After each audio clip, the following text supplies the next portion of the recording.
Welcome to the AFR Saints channel, where we provide you daily content on your favorite team, the New Orleans Saints. Do us a favor and hit that subscribe button. Be sure to leave your comments below and smash that like button.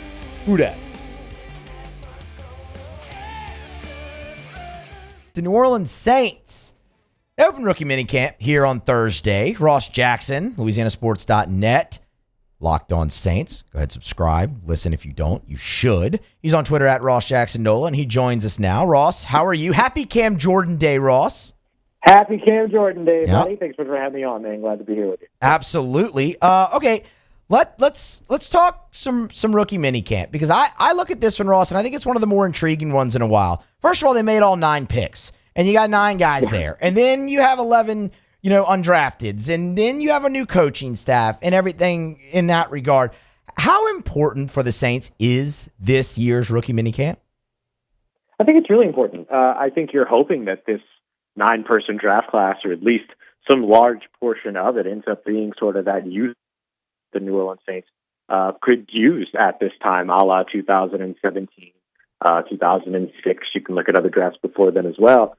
But I think this is a really important one, and really kind of the end-all, be-all here when it comes to that conversation is Tyler Shough, right? Yeah. Amongst all the players at any position in which you hope that you land your future something, it's typically the quarterback position. And so that ends up making this draft class the one that includes the highest selected quarterback since 1971 in the NFL draft, not including the supplemental draft, which would go back to 1981. When Dave Wilson was selected. That is, Tyler Shough is the guy. And so that makes this draft class even all the more important with him being a part of it. Okay, I was going to get to Tyler Shough, but since you brought it up, let's stay there. What's fair expectation for him through this rookie minicamp? Yeah, I think that the fair expectation is just that he kind of proves the coaching staff for him being their guy. And that doesn't mean you're not going to win a starting role in rookie minicamp, right? Right. But can you go out there and, look good throwing the football and take that prototypical quarterback build and utilize it in such a way that it's a standout situation for you all throughout rookie minicamps? When you're in between reps, can you be on the hip of the head coach, talking to the coach, what do I need to do better? What can I do more of? Going to the quarterback coach, what do I need to do better? What can I do more of? Going to the offensive coordinator, what can I do? What can I do better? What do I need to do more of? Can you do, is he doing all of those things that effectively confirms for the Saints that he was the right quarterback to take at such a high point in the draft relative to their usual rhythm? And so I think that that's what this mini camp session becomes all about. He's not going to have an opportunity to stand next to Spencer Rattler and throw a football. He's not going to have the opportunity to stand next to Derek Carr and throw a football. It's going to be him and probably Iowa State / Iowa Western quarterback Hunter Deckers and maybe another tryout quarterback. So he's going to have to show out on his own. It's not going to be him compared to somebody. He's going to have to go ahead and go out there and show that. And so can he do that? Can he show off a little bit of that athleticism? And can he show that he's got kind of, different speeds, different types of throws, different passes, lob when it's necessary, put some touch when it's necessary, gun it in when it's necessary? Can he kind of throttle around and make the right decisions and show that he can do all of those things at the quarterback position? I think those are things you're looking to do. Not a short list, clearly, but a big starting opportunity for Tyler Shough here over the course of this weekend. You mentioned he won't stand next to Spencer Rattler and throw a football. And look, we know the situation with Derek Carr, or at least what we're allowed to know at this point. And okay, whatever. That'll be resolved and fine. Mm-hmm. You had a piece at LouisianaSports.net today about Spencer Rattler and if he's been ruled out of this too early. It's just, okay, if Carr doesn't play, it's going to be Shough's job. I'll ask you, has Spencer Rattler been ruled out of this too early? It certainly feels like it sometimes, but unfortunately, it's for understandable reasons. And when I say unfortunately, it's because you never want to see somebody's dreams not come true because of something that they have no control over, right? You never want to see that happen. But and this is a situation here to where Spencer Rattler was the last coaching staff's guy, and Tyler Shough is this coaching staff's guy. Is certainly what this feels like, and so. I think getting a fair shake is always going to be a little bit challenging in those situations because, and this is of no fault to anybody, it's just kind of the way that it goes, Ty would go to the runner, and the runner right now is Tyler Shough. And so I think from that aspect, it's easy to kind of look past Spencer Rattler and look at Tyler Shough right now, because you just kind of go, well, it's not that Spencer Rattler's bad. It's not that anybody doesn't like Spencer Rattler. It's just that, well, this coaching staff clearly really likes Tyler Shough, and it becomes about that instead. And so I think that it is easy in that case to kind of look past Spencer Rattler, but Spencer Rattler has a real opportunity here. I mean, knowing that he faces that, Tyler Shough could be the best thing that ever happened to Spencer Rattler, for all we know. And so it'll give him a real opportunity when those two do actually get to the point where they're throwing next to each other, one after the other, whatever that looks like during training camp, mandatory mini camps, maybe even OTAs, to where we get an opportunity to really see that competition between those guys get started. Talking with Ross Jackson, Locked On Saints podcast, and also LouisianaSports.net, on Twitter at Ross Jackson Nola. Ross, where does Kelvin Banks line up during rookie minicamp, and what can we actually learn from it? Yeah, I think if he lines up at tackle during minicamp and does not move, then we should openly kind of look at that as an early indication that he might be playing tackle for this team. And then, depending on if he's at left tackle, right tackle, you take that away too. If he moves around during minicamp, then maybe it gives you a little bit of a different outlook. But look, the Saints put up their rookie numbers on the roster on the team website, and while that's and along with that, they also put up position designations. And while those position designations are far from end all be all, they listed him strictly as a tackle, not as an offensive lineman, not as an interior offensive lineman. They listed him straight up as a tackle. And so it gives you an early indication, at least, that that's the position that they expect that he's going to play. We'll see if that holds true throughout minicamp. And so minicamp will either tell us that he's pretty solidly implanted somewhere, or that he's moving around and they're still going to figure some stuff out. And then whatever assumption we build from that could absolutely be wrong by the time that the veterans show up, because then they could, end up sticking him in at one place and leaving him there, or still moving him around. But, last year we saw Taliesin Fuanga line up at left tackle during rookie minicamps, and he never moved. And so there's a chance that where Kelvin Banks ends up during this weekend, it could be the spot from which he never moves.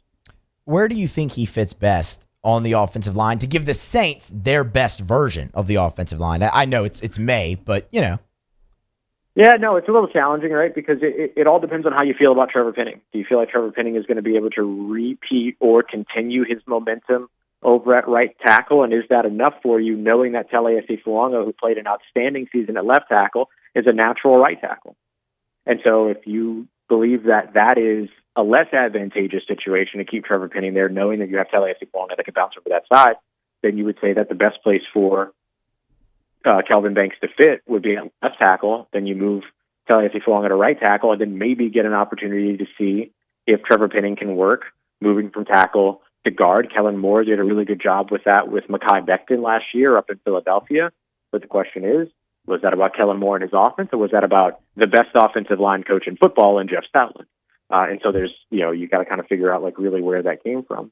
The other option is that you plug Kelvin Banks in potentially at guard and then leave your two tackle bookends, but typically you don't go at, inside the top 10 for a guard. And so that would be a little bit surprising, but then you could make that decision later. I think what would be the wisest decision for New Orleans is to put Kelvin Banks at his natural position at left tackle, move Taliesin Fuanga back to his natural position at right tackle, and then see if you can have Trevor Penning work out at guard. The reason why I say that might be the most advantageous thing is because they didn't pick up his fifth-year option. And while that's not necessarily indicative of the fact that he will or won't be on the team moving forward, it is indicative of the fact that they're not willing to pay him tackle money. And so if you're not going to pay him tackle money, then give him the opportunity, or then you give yourself the opportunity as an organization to dictate what kind of money he does get. And so either he gets guard money or he gets backup tackle money. And so if that ends up being the case, then that might be the most advantageous and cost-effective way for New Orleans to move ahead with so many of these first-round offensive linemen that are on rookie contracts right now. Got a couple more for you, Ross, and very much appreciate your time. All right, we talked about Kelvin Banks. We talked about Tyler Shough. What other draft pick, specifically draft pick, are you just itching to see out there at rookie minicamp?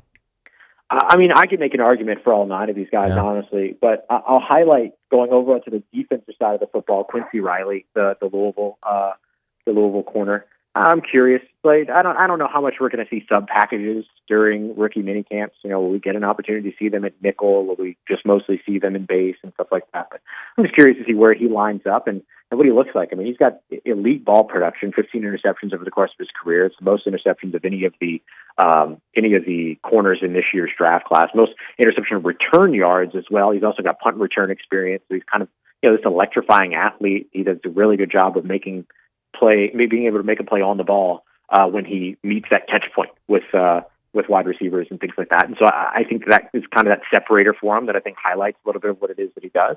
And in saying on that side of the football, I'll highlight Fadil Diggs. Look, there's not a lot of seventh-round picks out there that get people really excited, everything like that. But I think Fadil Diggs could be one of those guys that does that from that draft position. Like, he can easily outperform his draft position.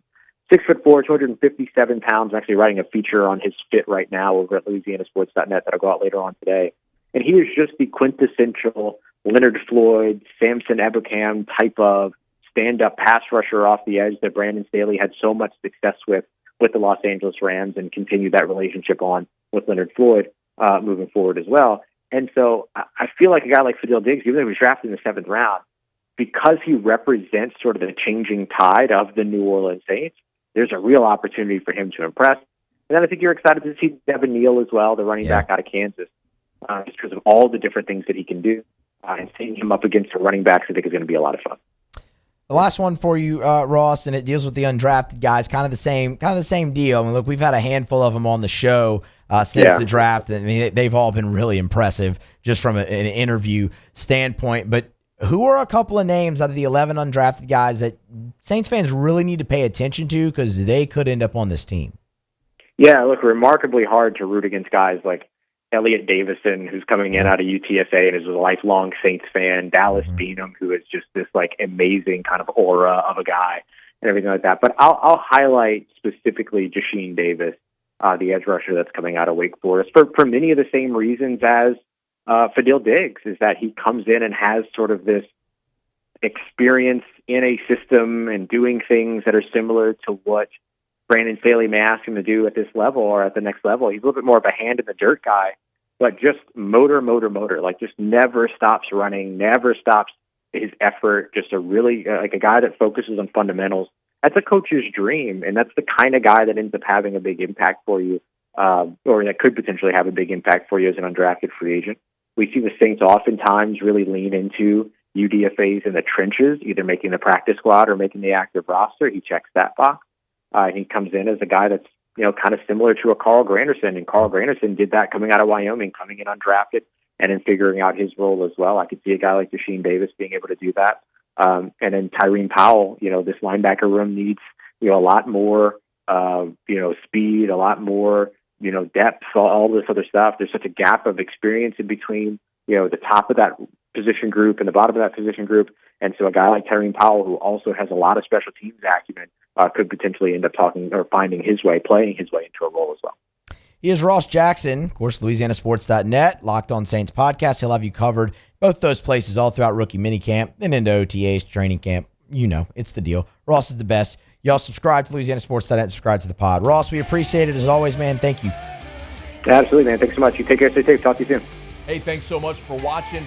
Please leave your comments. I love to interact, and be sure to hit the red subscribe button below.